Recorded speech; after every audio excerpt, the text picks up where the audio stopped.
always wonder, what is that person's motivation for giving you that information, right? Like, are they profiting from it? And is somebody trying to scare you?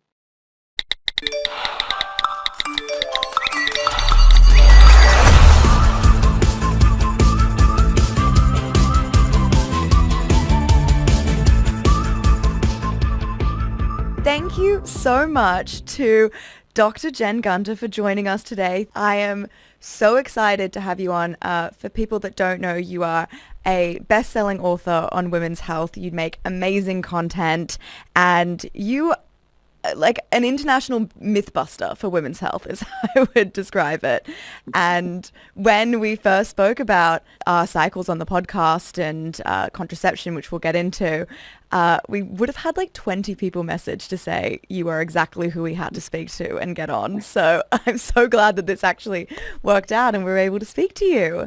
Well, fantastic. It's great to know I've got people who, follow me in Australia. I know when I was there last year, I had, some good audiences and everybody was so welcoming. So always happy to chat. Well, what I wanted to speak to about today is actually contraceptives. And it was something that came up on our podcast that we were speaking about. We did a story on Lorde, and she spoke about how coming off contraceptions was like a drug to her, and it was like the best drug she's ever been on. And it started this sort of conversation and debate about something that I'm seeing a lot about online, which is what is it that so many of us are taking, and is it safe, and why are people questioning it a lot more right now? It was sort of a weird conversation to have, because for me it was like, but I'm so pro-choice and I'm so pro-contraception, and everything that's done for us as women, like that was punching through such a huge ceiling, and it's done so much to even like close the gender pay gap, the ability to know if and when we want kids. Like I don't want to feel like it's like right-wing programming to start questioning it, but I do think it's an interesting conversation because there feels like there's so much misinformation out there. Yeah, and I would say that a lot of the misinformation is from right-wing sources. Certainly in the United States it is, or from people who are profiting from that misinformation. And, the thing is, it's complex. Like several things can be true at once, right? So it can be an amazing medication. Many women can also be offered it and feel that they haven't had it explained to them appropriately. And then there can also be people taking advantage of that, right? And we're seeing this more and more and more in the United States, as we're seeing, medications being questioned, in pursuit of sort of a right-wing fourth birth agenda. So it's important for people to hold that like several things can be true. And also women can have had concerns dismissed, maybe not have had long enough appointments to discuss all the options. So all these things can be true. And I think it's important. That's why it's important to talk about it. But that's why things like Reels on Instagram or TikTok are so toxic, because you get an influencer, somebody who you trust, who you've seen over and over again, they wouldn't lie to me. And then in 60 seconds, they give you this scare job, which that's so hard for someone to undo once that fear is implanted. Yeah. I mean, especially, I think that's why the Lorde conversation was really interesting too. And actually, I'll read you the quote. She said, "I've now come to see my decision as maybe something quasi right-wing programming, but I hadn't ovulated in 10 years. And when I ovulated for the first time, I cannot describe how crazy it was. It was one of the best drugs I've ever done." I mean, the thing is if you're told you're going to feel amazing, then you probably are. So I think there's also that. And I would say that it's pretty rare for us to hear someone who's had maybe 5 pregnancies in a row, who's been pregnant, breastfeeding, who also hasn't ovulated in 5 years, to say, oh my God, that first ovulation was so powerful, right? So I just think that, these personal anecdotes, while really powerful, are not very medical. And, people also start medications at one point in their time and may not need them later in life, right? So you take somebody who maybe you start the pill when you're 15 because you have very irregular periods and they're heavy when they come. And that's really inconvenient. And maybe you also have some bad acne. There isn't a better drug for that. If you have irregular periods and acne, there is nothing better than an estrogen-containing birth control pill that can kind of do all those things, regulate your period, make it go away. Well, maybe when you're 28, you don't have those concerns anymore.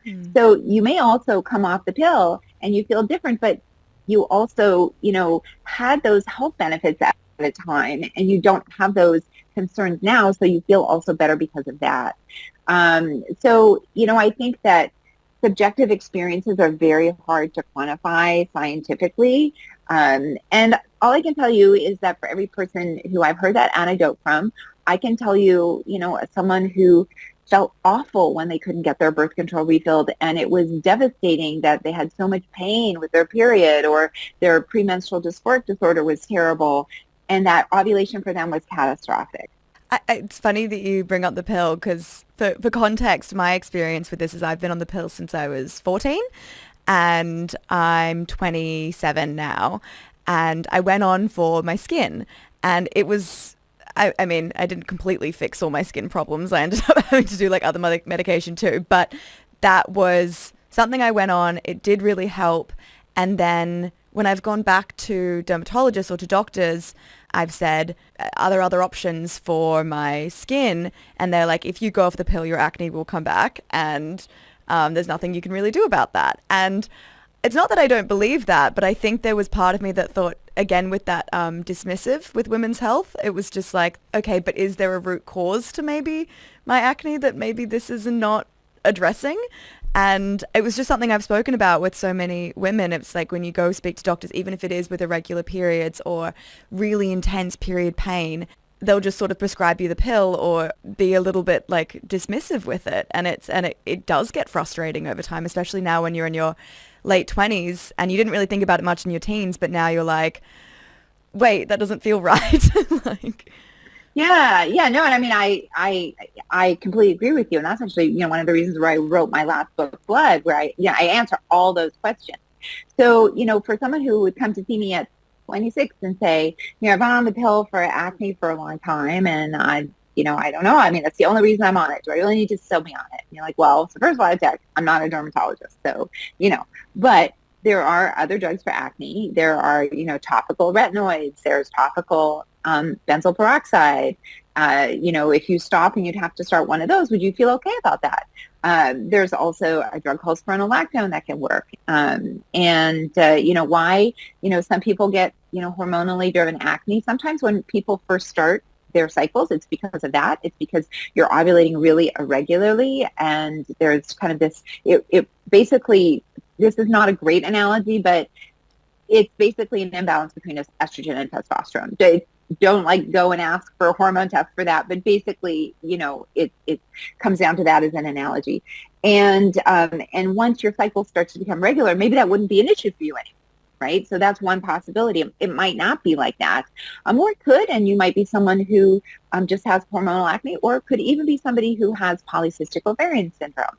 So these are kind of like all these possibilities to kind of discuss with someone. The birth control pill with estrogen is also one of the greatest treatments for polycystic ovarian syndrome. So, having that discussion, and I think when people then see the options that be available to them, some people might say, well, yeah, I'd be okay taking a topical. I want to go off the pill. Some people might say, oh, well, that makes a lot of sense. Why would I want to go off the pill? Because I love how I feel on it.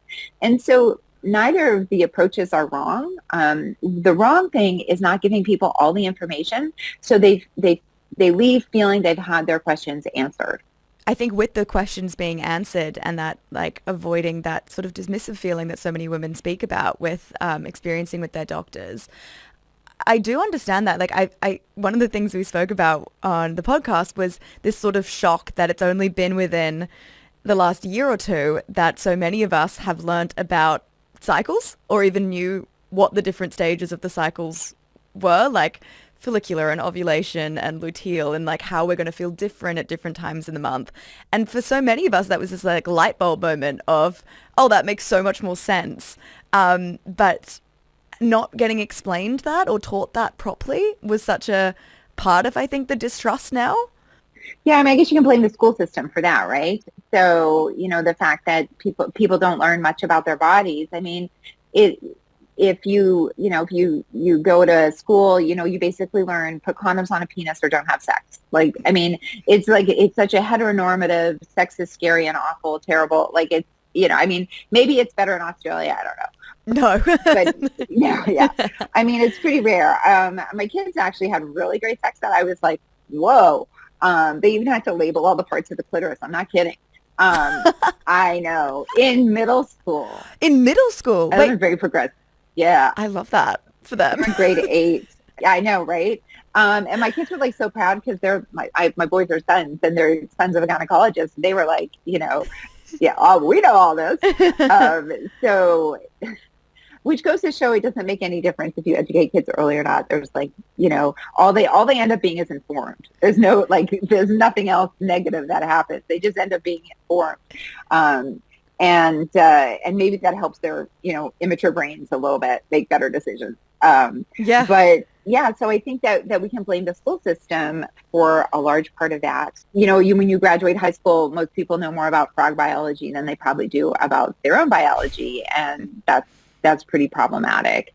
And so I think that, knowing about your cycles is good to have. But I think that what we're seeing is kind of this sort of fantasy version of it almost, and from a lot of influencers, because they're talking about, you should plan your life around your cycle phases and this and that, and expect to feel like magnificent here and that, and like, I think that there's a lot of people, getting popular off of accounts like that, out of content like that, and I just think it's important to sort of, kind of put that in perspective, because especially when accounts say, women are more productive at this time, or they're better this time. Well, that means that you say then they're worse than another time. So are you telling me that I'm worse at some parts of the cycle? Is that way? Because so you have to be kind of super careful about some of the language, because some of it is actually really coded for, kind of misogynistic terms. And then if you're saying like women are super better at this time of the cycle, and then maybe they're problematic another time, so then are you saying maybe women shouldn't be pilots? Like maybe there's times of the month they shouldn't be in the operating room. Mm-hmm. So you just have to be kind of really careful about how that's constructed and how it's discussed in a way that isn't making women too hormonal, right? Yeah. Because then we're kind of back full circle. So it's just, these are nuanced discussions that you can have when you've got 30 minutes or 45 minutes, but 60-second reel again on Instagram, not so much. No, that's actually so good to hear, because I feel like when we've spoken about it, we get this sort of internal conflict where we want to talk about it and we want to say, yeah, actually, I do feel different at different points of my cycle, but we don't want it to be this gotcha moment of, oh, so you are more emotional on your period, or you are more whatever it is, because then that does just feel like such a step back. But I think it's just more the excitement of someone's talking about women's health, and someone's like, people are paying attention to it a little bit more now. So you do want to encourage that, because it's that thing of like, and you'll probably have way more insight on this, but like that women's health wasn't really studied in clinical trials, or government funding's hard to get for it, and things like that as well. Yeah, I think people want to have their experiences validated, and that's really fair. And look, I mean, many women have bothersome premenstrual symptoms. A significant percentage of women have PMS. And a smaller percentage have premenstrual dysphoric disorder. So these are very real things.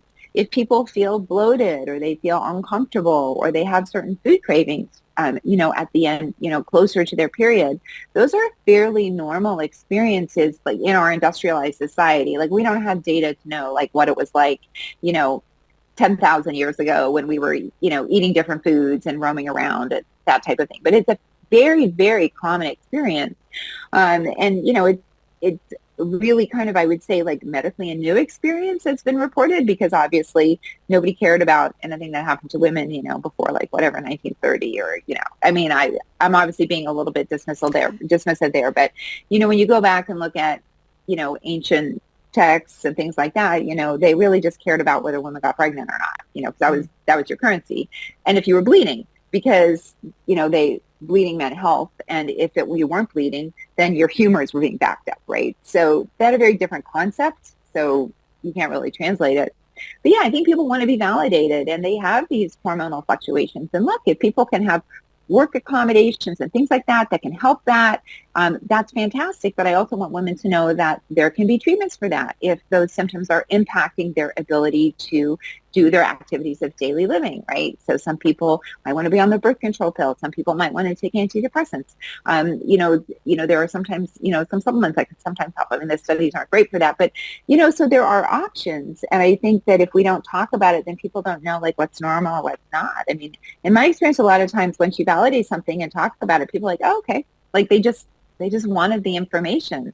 And I just think that there's a big difference, again, between having a conversation about the information and then how somebody might be using that information for, financial or personal gain on a social media account. Yeah, I think that makes total sense. And that's what I want to get to next, is talking about some of these myths that I'm seeing predominantly online. For me, it's like, I do get that it's easy to fall down that rabbit hole and think that maybe contraception is bad or bad for you, when the much broader picture of things, it doesn't feel like women are being looked after on that broader scale.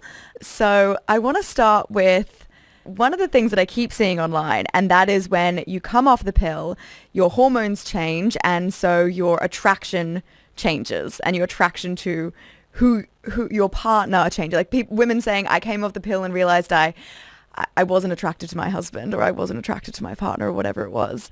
And I'm really interested in your take on this, because I think from what I understand, there was studies about this quite a long time ago. And it was the idea that if you had sort of like a fake ovulation on the pill, that you sort of, usually in your ovulation, you would have this like shift towards a more masculine type of man, or masculine looking man in a heteronormative attractiveness. And then on the other parts of your cycle, you'd be into soft, like Timothée Chalamet looking kind of guys. And there was this like slight shift. And then because on the pill you weren't having a real ovulation, then that natural shift wasn't happening. And then when people coming off the pill, they were. And that's why that was changing. But then later studies showed that that wasn't necessarily true, that actually when they ran those tests, they didn't actually check that the women were ovulating. So isn't it always fascinating how no one's concerned that ovulation suppression during pregnancy might affect what you think about attractiveness of partners? True. Isn't that amazing how no one's ever concerned about that? That they're never concerned about that. They're never concerned about that. So, fantastical claims require fantastical evidence, right? And there is no good data to support that. And one of the big issues with all of these sort of studies that make these bold claims is many of them don't accurately record the phase of the cycle. And then, of course, you're saying, so you're saying women are hormonal and they don't have like a higher ability to sort of, that they're simply driven by hormones. Which, I have like a whole separate issue with, that like you're going to go down that line. You need like really, really robust data. So there is no robust data to support that, and think about it. Think about many people end up going off the pill because they're switching, maybe they're changing a relationship, or maybe because subconsciously they're like, I'm going to break up with this guy, right? I can give you my experience. I was in a marriage that I knew I was going to end, and deep down, I just hadn't like accepted it. And I stopped the pill about a year before because like I wasn't going to be having sex again with that person. So if I was in some survey, you could link my stopping the pill with divorce. But, obviously there were other decisions involved. Maybe someone's stopping the pill because they're hoping their partner's going to get a vasectomy, and then they refuse to get a vasectomy. So they're like, fuck you. And then it leads to marital problems, right? So there's a lot more involved than just like, was I on the pill or not on the pill. So I would say that there's no robust evidence that I'm aware of, and that the data would be, at best, we could say it's conflicting, and that people who are making those claims we'd look to see robust trials.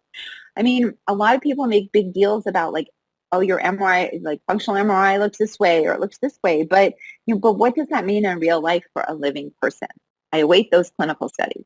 I mean, that's a huge relief, because I feel like that's something you kept hearing over and over and over again, which is like you sort of can't trust yourself because it's clouding your judgment of what you would have otherwise been attracted to. But then the other thing I've heard is that because you're not having a real ovulation, you're not giving off that sort of scent of when you're like the pheromones of whatever it is of when you're ovulating. fun fact, humans do not have pheromones. I mean, or if we have them, we can't detect them. So you need to have what's called a vomeronasal organ to detect pheromones. That's why like, I don't know, it's like half of a dog's brain. Or, I mean, I'm just making it up. But, they have that. We don't have a functioning vomeronasal organ.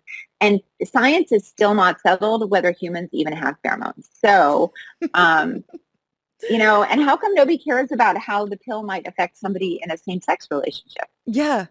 Right? Right? How come that doesn't come up at all? Because you know what? There's lots of people who don't partner with men who are on the birth control pill because they have painful periods. Yeah. So why is nobody investigating what happens to them when they stop the pill? Right? So again, you have to say, like, how are these studies being done? Is the premise that, women are hormonal and like we should be like, I don't know, attracted to some lure of a man, without using our awake brains to make decisions. So I just think that, we need robust data, and I don't believe that there's robust data there. No, and it makes total sense. And even with that, like, sort of right-wing programming, the belief that we would all just be naturally desiring these like bear looking like men is like, where is that coming from as well? Well, I always love those threads when some jerk on X, or I'm not on there anymore, posts some picture of just like some absolutely jacked dude and is like, what men go through to attract women. And then everybody replies with like pictures of like Colin Firth as Mr. Darcy, or like all these people. It's like, dude, like, you don't know what like really attracts women. Like if you're trying to put like, I mean, maybe there's some that are attracted to that, but, and then there's this whole thread of these like gorgeous bookish men, or this, gorgeous man holding a kitten, bathing a kitten, and all these kinds of things. So yeah, I mean, I think a good rule of thumb is don't listen to Tucker Carlson and don't listen to Elon Musk. On that, I think a lot of when I was looking into what are these studies, where are people getting that information, especially with the attraction, was they spoke a lot about the combined and progesterone only pill. Can you explain what the difference is with that? Sure. So the birth control pill, all hormonal contraception, so whether it's the implant or the oral birth control pill or the Depo-Provera shot, they all work by suppressing ovulation. And the key hormone for that is actually a progestin. So progestins are synthetic forms of progesterone. You don't need to be concerned that they're synthetic. They're just, so they're similar to progesterone in many ways, but they are more potent for suppressing ovulation. Progesterone, when you ovulate, and when you get in early pregnancy, that's what stops you from ovulating again during pregnancy. Okay, so what we're doing is we're using the same mechanism that prevents you from getting pregnant because it would be really bad for ovulation to continue during pregnancy and to like okay, you're 2 months along. Oh, you get another, that wouldn't work. So we have this mechanism to prevent that. And so we're just basically using that mechanism. Oral progesterone's not very good at doing that. One, when the first pill studies came out, it hadn't been formulated in such a way to even be absorbed. Because you remember, like, we were designed to absorb progesterone, just like goes into our bloodstream, not by mouth, right? So we didn't have the technology to do that. And even today, I think the dose of oral progesterone that would be required to inhibit ovulation would cause too many side effects. It would be very sedating in those doses. And so, and people would have a lot of bleeding with it. So progestins they're far better at suppressing ovulation at the level of the brain. And they're also really good at thinning the lining of the uterus so you don't get abnormal bleeding from that. Estrogen was added in because it actually gave kind of an extra kick when the first pill studies came out, and it also reduced the bleeding complications. But the progestin, so you have pills with estrogen and progestin, you have pills with progestins alone, you have an implant, which is a progestin, and the Depo-Provera shot, which is a progestin. And so, people who can't take estrogen, those other methods are really good. The implant is fantastic at inhibiting ovulation, so you don't need the added estrogen for that. The older progestin-only pill, people kind of wondered if maybe it wasn't quite as good due to the half-life of the drug. Not only quite as good, like you should be afraid of taking it, but that you had to take it at the same time every day. Otherwise, you could lose its effect and there might be a higher pregnancy rate. And I'm not sure that was ever really fully proven. But we now have newer progestin-only pills where the progestin has a longer half-life, and actually it's as good as suppressing ovulation. So there's a lot of different choices, and I'm all for choice. And, the thing is what might be the best form of contraception for someone when they're 16, or the best form of ovulation suppression, like someone with heavy periods and for contraception, what they want at 16 might not be what they want at 24 or what they want at 30. And that's all great. Isn't it good to have more choices? So with the not having an ovulation, sort of that fake, it sort of is like the sort of fake period. My question with the pill as well, does it matter if you skip the sugar pills? Why do we have the fake bleed?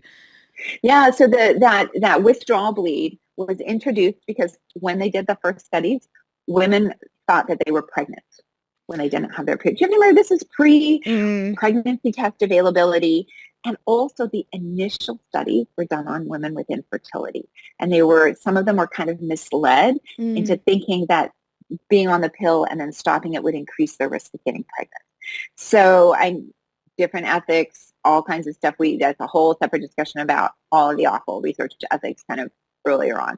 But so the withdrawal bleed was added because people thought that they were pregnant. Again, abortion was illegal. There's no early pregnancy test because you have to wait for the rabbit to die. But now we know that the estrogen, that's what can give people the benefit for example, hormonal acne. And people tend to have better bleeding control when you look at the progestin-only pill and the estrogen-only pill. They get a little bit of better bleeding control. But everybody's different. Some people go on the progestin-only pill and they have bleeding at all. Fantastic. Wow. With that, though, and I think there's so much at the moment about people really liking being able to track their periods and knowing where they are in their cycle. Does skipping your period or skipping the sugar pills or going on a contraception that then you don't bleed or whatever it is, how do you then still be able to track your period and know where you're at? Well, you can't. So I think you have to say, so why are you invested in tracking your period? You don't need it to figure out how you're going to work out. You don't people, we live in this time where I would say where it's like the quantified self, where people want measurements to tell them for everything. But you can also just go by how you feel. If you're having some breast tenderness, you don't have to do an upper arm workout that day. You could focus on your legs. If you're having menstrual diarrhea, you don't need an app to tell you that, because you're having menstrual diarrhea. And maybe if you're a runner, okay, well, maybe you're not going to do your long runs on those days. Or you could be somebody who wants to be on the pill, so you don't have to have menstrual diarrhea. So I think this idea that there's something magical from a health perspective in tracking your cycles is what's the outcome you're hoping for? Because in medicine, you can't just be oh, it's good for everything. Well, okay, but what specifically is the outcome measure? So tracking your cycle can be really useful for someone if you're trying to decide if they have PMS or they have depression. Right? Because depression will be there not just in the second half of the cycle, it will be there all the time. And PMS can only start after ovulation, with ovulation. So it's really useful for that. It can be very useful for that. For people who are trying to figure out, do I really have menstrual migraines, or are my migraines just coming at any time? It can be really useful for that. A couple of cycles, absolutely, really useful for tracking that. Tracking your cycle can be useful for people who want to not use a hormonal or medical form of contraception. And they just have to accept, but depending on the method they choose, there may be a higher failure rate. Some methods are more intensive than others. All methods for, non-hormonal, non-condom, all these methods, they require a period of abstinence or using, condoms, during that time. Is that okay? It's not always okay for everybody. And so I just think people need to think about what are they hoping to gain from that? Are you going to learn how you should eat better? No. They're you don't need to eat this in the luteal phase or eat that. The calorie difference is something 80 calories, use 80 more calories during the luteal phase. And people do have some, slightly more cravings for carbohydrates, which is no shocker probably to anybody who's had a cycle, that you feel more like maybe eating some chips or some French fries or some chocolate during your luteal phase. But I would just say, like, what is the information you're hoping to gain from that? If you're on the pill and you're not having any cycle changes, that's fine. But I didn't answer your question about not having a period, and it's fine to not have a period. I Mm. mean, I think if you surveyed a whole bunch of OBGYNs, probably 80% don't get periods at all because, like, why? Very inconvenient. I had terribly heavy periods. I was soaked for 2 days. I wouldn't have been able to be a surgeon if I hadn't taken the birth control pill, because there would be surgeries I wouldn't have been able to get through given my heavy bleeding, Yeah, wow. you know, and the pill made all that go away. Yeah. I used to have terrible menstrual diarrhea. Pill made that go away. So it's, what are you hoping to gain from it? Everything has a risk benefit ratio. Mm. I mean, I will say with sort of some of and I think this is a big part of the question with the pill, and I was listening to, I love the podcast, there's a podcast called Science Versus, and they were running through some of the studies on the pill, and they were saying that there is studies that show that only like 7% or something like that, but some people would experience increased depression, anxiety, mood swings on the pill. And also, I think it was something similar in the ratio of like a slightly lower sex drive as well. Is that something you can speak to? Yeah, so those are complicated discussions because these aren't based on robust clinical trials. These are, a lot of it's based on what we call observational evidence, where we look at people on the pill and then we look to see at depression prescriptions. So the risk of depression with the pill, we think, based on these observational studies, is about 1 in 200. And it seems to be more common among teens who start the pill. It also seems to be a marker for people who may be at greater risk for postpartum depression. And so there may be this group of people who, are clearly more vulnerable hormonally from a depression standpoint. But then you also have to remember, what else increases your risk of postpartum depression? A teenage pregnancy. And then you have to think, well, there are people who go on the pill because it treats their premenstrual dysphoric disorder. You also have to think, there may be teens who are starting the pill because they're in a relationship and maybe there's intimate partner violence as part of that relationship. Like, you don't know. And so the data, like, it's not hard and fast. There are studies that show a link. There's studies that don't show a link. And so I would say that there probably is for a group of people, because we know there's a group of people who get postpartum depression as well. Yeah. But we wouldn't say somebody should never get pregnant because they might get postpartum depression, right? We would say, well, we should be aware of that and we should look for it and we should screen people. And if it's not the right thing for you, we should stop it. But so I just think we just have to be really careful how we use that data because, one, is often clinical trials, and two, it's complex, and the pill may very well, for one person, make depression worse, and for another person, be life-saving. Yeah. So I think that you just have to kind of put that in context. And then as for the pill and sex drive, that's also complicated. There seems to be some women who find that it does have a negative effect. And one hypothesis is based on how the estrogen in the pill may affect sex hormone binding globulin, which is a carrier protein. And basically it reduces the amount of testosterone that's kind of available. But there's, holes in that theory. And so we don't know for sure. And we also know that testosterone levels aren't linked to sex drive. It's complicated. There's some people who say going on the pill improves their sex life. Like, again, could you imagine if you're someone who's having massive heavy periods 8 days a month and is always worried, oh my God, am I going to hemorrhage during sex? And that goes away. Well, maybe that might improve your libido. If you're someone who's worried about getting pregnant. So again, I think it's really complicated, and it's true that we don't have really robust studies here, but also given how complex libido is, the clinical trial would have to be designed for that as the primary outcome, and there really aren't that many. Now, does that mean we shouldn't be doing it? No, we should. But I just think we need to be careful about how we're having the discussion and think about maybe how it affects somebody one-on-one and not making sort of these global statements like the pill's going to kill your libido.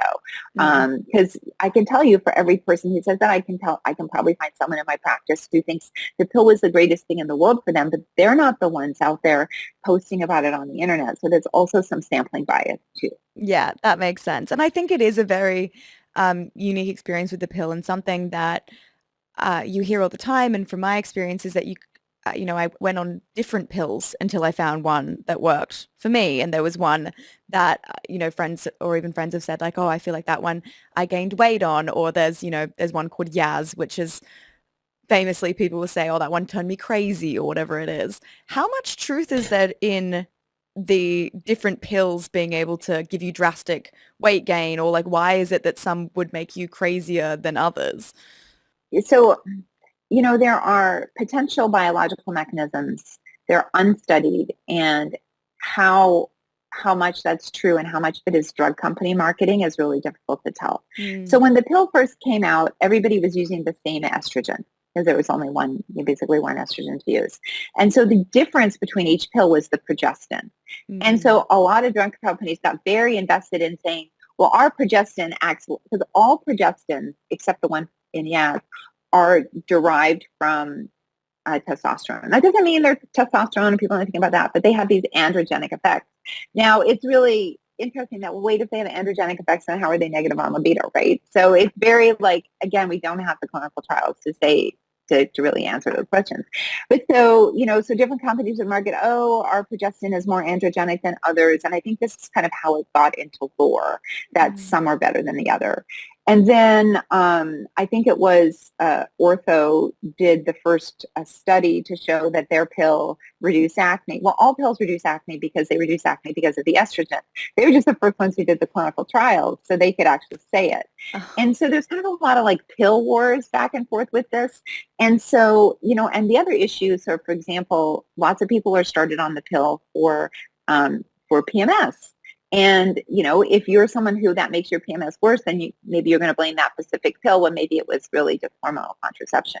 So I would say that it is absolutely possible based on, the biological differences of the progestin or the amount of estrogen that's in a pill, that some women could have different effects.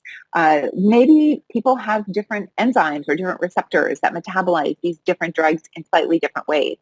Absolutely open to all of those possibilities.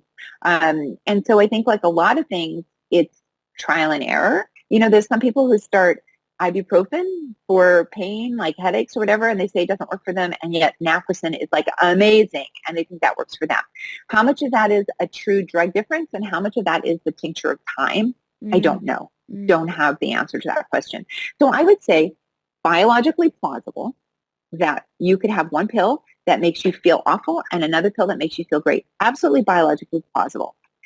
How how much that sort of has an effect on a population base, like these women we should give this pill to, and like I can't say. mm. So biologically plausible, understudied, and when you're talking about things like how it makes me feel, those are also harder things to kind of come up in a survey. Like how, you have to design the right survey for it and things like that. So again, biologically plausible, absolutely. There are people who tell me every time I'm on, this pill with this progestin, I'm like awful within 3 days time.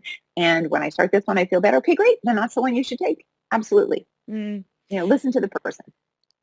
The other big myth that I wanted to ask you about is the people claiming that the pill alters your brain and alters your physical brain. And by I don't know if this is right, but my knee-jerk reaction to that would be like, well, doesn't everything do that to your brain?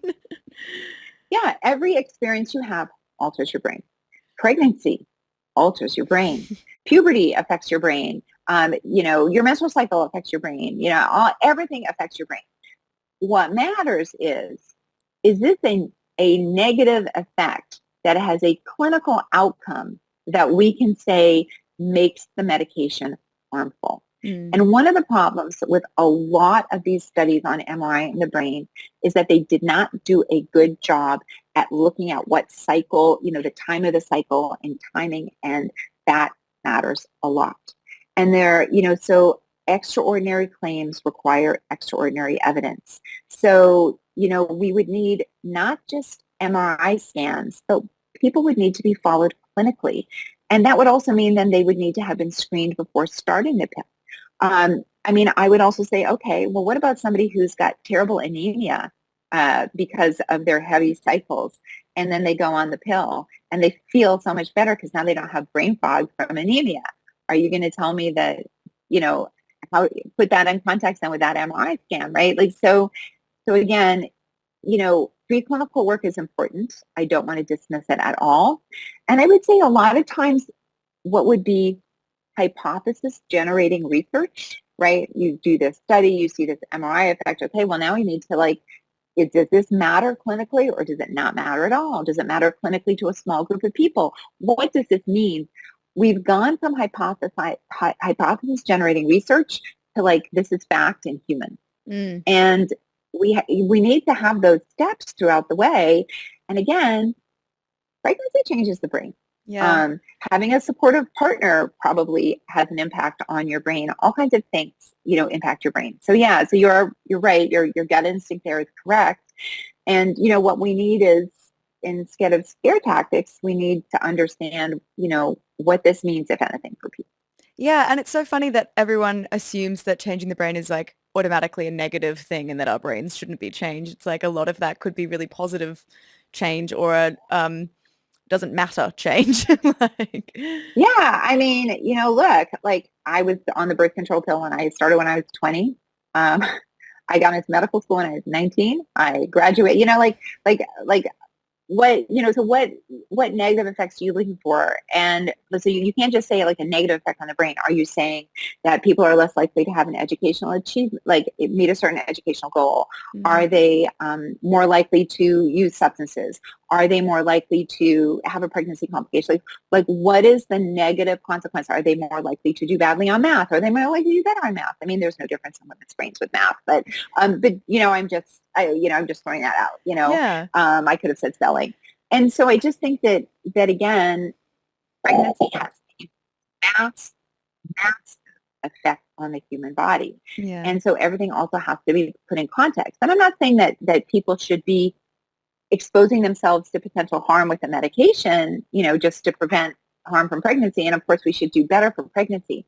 But again, we need the data, and there's the hypothesis generating, and we just need to kind of who knows, maybe being on the birth control pill may end up having a lower incidence of Alzheimer's down the road. Maybe it has a higher incidence. I don't know. These are the things that actually need to be studied and looked at. And so you have to put those changes in context. So I would tell people not to get worried about MRI studies. One thing as well, just for my own peace of mind, is something I am terrible at is sometimes remembering to take the pill. And I know that is bad. And then I'll sort of take it and then forget to take it and then take two, one. Like, it's not good. I know that. But it's something I hear a lot from people, or I've been on the pill, or you go off for a few weeks and then you go back on. Are there any genuine impacts of that? And does that potentially, messing around with the pill, impact fertility? No. So there's no impact with the pill and fertility. It's been well studied. Absolutely. Anybody who's telling you that the pill can affect your fertility is making it up, and you should block them. There's no negative impact, except while you're on it, it's contraceptive. But, we have good studies that a month after stopping, the fertility rate is exactly what you'd expect it to be. So there's no long-term impact on getting pregnant, just like there's no long-term impact from pregnancy. The hormones are out of your system, the system reboots. And because you remember, that's how the system evolved, to be suppressed, to have the suppression taken away, and ovulation start up again. So you don't have to worry about that. The only issues with starting and stopping the pill are, one, potential risk for pregnancy if you've been off it long enough that you have what we call an escape ovulation, and bleeding. So when people start and stop the pill, they can often get some nuisance bleeding. So those are the issues. And that's it. But it's not going to mess you up in some other way. Obviously, if you're taking 3 pills at once to catch up, you might vomit from the nausea from the estrogen, that type of thing. I did.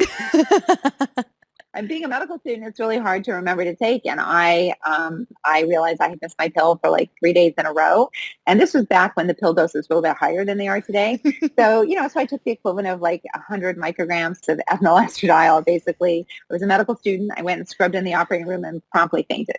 Oh, no.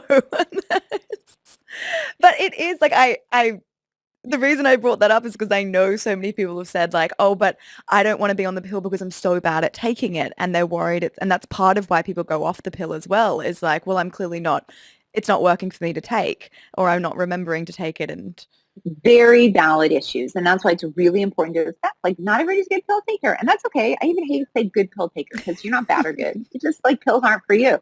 And that's okay. Some people are amazing, and they set a clock, and, it's everybody is just different, and that's okay. So one, there's the ring, the vaginal ring, right? So that's a great option for people. I mean, I think there's still the patch available, but I'm not really sure how popular it is. I don't even know if it's is available that the everywhere anymore. Implanon? Is that the same No, thing? the patch. We used to have a birth control patch. I don't even know if Oh, it's like really fallen out of favor. I don't even know if they're making it anymore. no, I don't. It's not being offered, at least. I think it's kind of come and gone. But there's the ring for sure, a vaginal ring, the Nuva ring, right? And that's a great option for people. There's also the implant. That's a great option as well. And then there's the hormonal IUD, but that won't give you the ovulation suppression. So just different options, and hopefully there'll always be more options. But yeah, I mean, wouldn't it be great to just have, a pill you could take like once a month and it'd be long acting or something like that? And who knows? And, also we need better male contraception. We need better reversible male contraception. I mean, whether everybody would feel comfortable trusting somebody is a whole different thing. I mean, that might be different in a mutually monogamous relationship where you know someone for a long time, but there's all kinds of stories of men sabotaging pills and things like that. So I'm sort of deeply distrustful. But again, we should have more options available to people. Absolutely, there should be reverse. Be great to have reversible contraception that men could use. And I know that there's definitely some research in that area, and hopefully there's going to be more coming out. Yeah, it's so with like the IUD and the implant and stuff like that, is it similar sort of risks as the pill? I mean, I know with particularly Implanon, people have said that like that has a bigger hormonal effect. Is it similar risk to the pill, or is it more risky? No, I mean, overall, I would actually say lower risk because the estrogen-containing birth control pill has that risk of blood clots, even though it's very low associated with it. But it still has a very small risk of blood clots. And that's all related to the estrogen. So once you move to birth control that doesn't have estrogen, you take that away.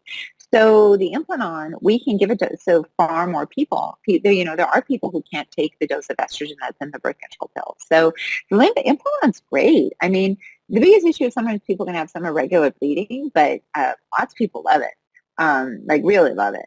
And the IUD is even lower levels of hormone, and because it's much less gets in your system, so it doesn't suppress ovulation. I mean, it might for the first 3 or 6 months for some people, but after that, you're getting your regular cycles, and all you're getting is no effect of those cycles on the lining of the uterus, right? So it just depends. They're all really good. I would say that it's really important for somebody to think about what their goals are.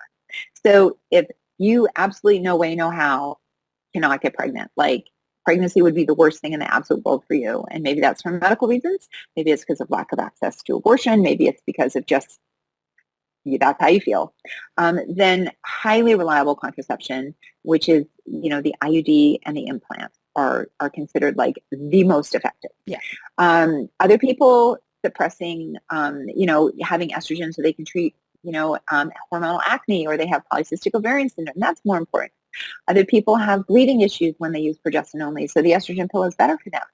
So, the best contraception is the one that meets your needs the most. Yeah. And you're kind of looking at that bucket of risk benefits. So I just think that people should think about, like, what are the medical reasons I need to be on this? What's the thing that aligns mostly with my goals? How would I feel if I got pregnant? If you're in a situation, like, there are lots of people who don't have risk of getting pregnant, so it's not a big deal for them. But, like, what would it mean to be pregnant? And how much is it important for me to not be pregnant, right? Certainly, in the United States, there are places people can't get abortions, and they have to travel out of state, and they wouldn't have the money for that. So, depending on where you live, there may also be different decisions. And I'm just of the belief that the more options available to people, the better. And, that's why it's great that we have more options. And there is sort of another option, and I don't even cycle tracking. And I know this is being spoken about a lot online at the moment. And for people that don't know, essentially it's tracking your cycle to figure out the windows of fertility that you would have in there, that you're most likely to get pregnant, and um, avoiding those times to have sex, essentially, or using a condom or something else in that time. And do you think that that is still effective? So you can't lump all those methods together. And that's unfortunately what happens with a lot of people, because some of them are far more effective than others, depending on the metrics that you're using, depending on the methods that you're using. So for example, if you're somebody with an irregular cycle and you're just tracking your cycle, it's probably not going to give you any benefit at all. It depends on the app that you're using. If you're using an app, some of them are not very effective and not very good at all. Some actually have better data that's been presented. So it depends. Some involve checking your mucus, which can be very helpful. Others involve checking your body temperature. Some people use it by pairing it with an Aura ring. So then that measures their body temperature, because you got to measure first thing in the morning. So I would say that if that is something that is of interest to people, you have to be very careful, because there are some of these apps that are for cycle tracking that are notoriously inaccurate. When people have done studies and they've put in people with, different menstrual cycles, that the apps have been very wrong with predicting. All the software is proprietary. So I'm just going to put in another plug for my book, Yes, Lorde, which I please. have here, because I have them all listed in here. And so I'm sure they used to have good data on the CDC website. Whether they still do or not, I actually don't know, because, we Yeah. have a bit of like an anti-science problem here right now. But yeah, so you need to actually go through and say, like, which method am I using? Some have a far higher success rate than others. Okay. And also, some of them come, depending on the method you choose, come with religious teaching, right? Because you have to like work with somebody online. So there are all different things. So just like there isn't like one pill or one hormonal contraception, there isn't one sort of cycle tracker. And for somebody who can't, like what if you have like a long distance relationship and you want to make sure that you can have the safest sex possible when, at, inconvenient? What if every time you're going to see your partner happens to be your fertile window, right? So like different people have different needs, and it depends on how invested you can be with the cycle tracking, if you have a partner, how good they can be about not pressuring you. Yeah. Because, and there's also situations where people have intimate partner violence in the home, or just in dating relationships, and they feel that if they say no, they may be subjected to violence. So I just think it's like you have to think about the whole person. I think for some people, they're fantastic tools. For other people, they're not. Just like the pill is a fantastic tool for some people, and for other people, it's not. With the cycle tracking though, and again, this falls in the bucket of things that a lot of people I think are only learning recently and feel a little confused why we didn't know before. But is it true that there's only like 4 days of the month that you can actually fall pregnant? Well, it's probably a little bit longer than that. It's probably 5, but it depends on when those 5 days are. And if you can't predict that, then if you don't have that day, basically, an egg can live, for about 72 hours, sperm for about 48 hours, and so you kind of got that like overlap, right? What happens if you ovulate early? What happens if you ovulate late?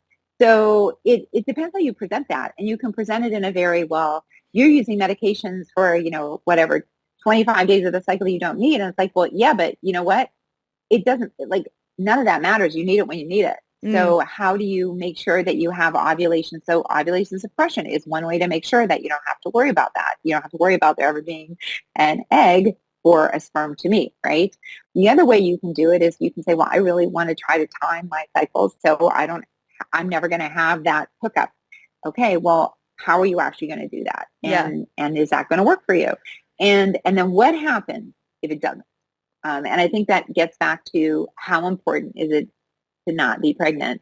And the IUDs work by killing the sperm, because they're toxic to sperm. So I love that. And the hormonal IUD creates hostile cervical mucus. So, everything works by preventing that from meeting, but you have to be able to predict when that's going to happen. To say you normally ovulate on day 12 and to say you ovulate on day 9. That's really good to know. So I just think there's so much misinformation out there, and I'm so thankful to you for chatting to us today. Is there anything that you think is like a final note to people that are sort of confused whether they should be on their birth control or not? I would say the answer to all of your questions is in my book, Blood, which is available in Australia. I have an Australian publisher. Seriously, it is. Every Yeah. single time someone sends me a direct message, I'm like, it's in my book. It's in my book. It's in my book. You can get it from the library. You don't have to buy it. But I would say that always wonder, what is that person's motivation for giving you that information, right? Like, what are, are they profiting from it? And is somebody trying to scare you, Mm. right? So if you're being led by fear, that's really a time to step back. And also, you know, if the myth kind of paints you as like this sort of hormonal creature that's driven, like somehow you're, all of your conscious thought goes out the wind, and it goes out the door when you have some estrogen or progesterone, like like that's very misogyny adjacent kind of leaning. So, Mm. I would say that fantastical claims require fantastical evidence, really robust evidence. So, and women deserve evidence. But I'd also say it's really true that people aren't listened to, and these things are complex. And getting a good answer isn't always possible in a doctor's visit, and that's something that I'm trying to change. Thank you so much for your time, and we will link the book, we will link your socials, and thank you for doing this. I think this is going to be really helpful to so many women. My pleasure. Thanks so much for having me on.